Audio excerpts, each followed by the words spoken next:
Hello members, welcome to On the Range with Ryan. Today we're going to talk a little bit about how to get the ball out of the rough.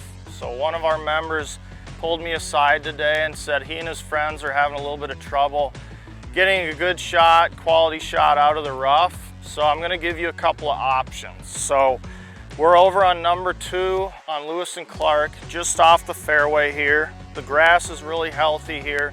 So it being a par 5, I'm gonna try not to pull out like a 3 or a 4 iron or even a hybrid, and I'm gonna just try and get something back in the fairway. So for anybody with slower club head speed or any arthritis, I encourage you, instead of even trying to get a 7 iron out of this lie, go to your pitching wedge, okay? Even a sand wedge can be beneficial. The better you do at getting loft on the ball, getting it out of that lie in the rough, the better results you're going to see. The rough will tend to grab the hosel of the club and shut the face, so even though you're trying to hit a 7 iron, it could come out real low and actually stay in the rough here, okay? So go to that pitching wedge or sand wedge. For my stronger players, I want to teach you how to use your wrists a little better. So we want to get in a wider setup to begin with. We want the ball position to be pretty centered. Slightly back is okay. We want to try and encourage a downward strike and ball first contact. So to do that, I want to have an early wrist set. We want to make sure we use our wrists properly, like hammering a nail. Okay, we wouldn't hammer a nail like this.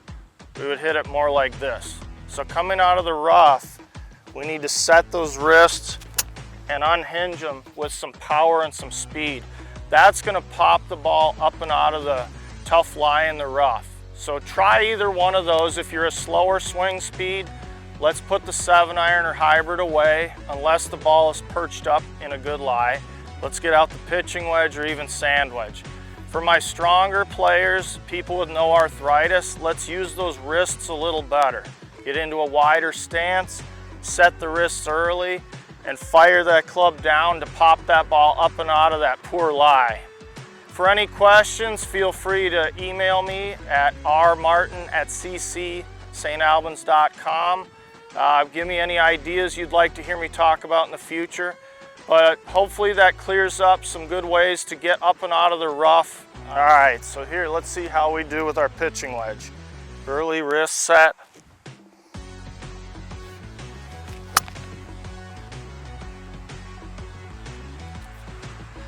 So up and out of the tough lie in the rough. I caught it a little thin, but distance doesn't really matter on a par 5 like this. Just get it back into the fairway.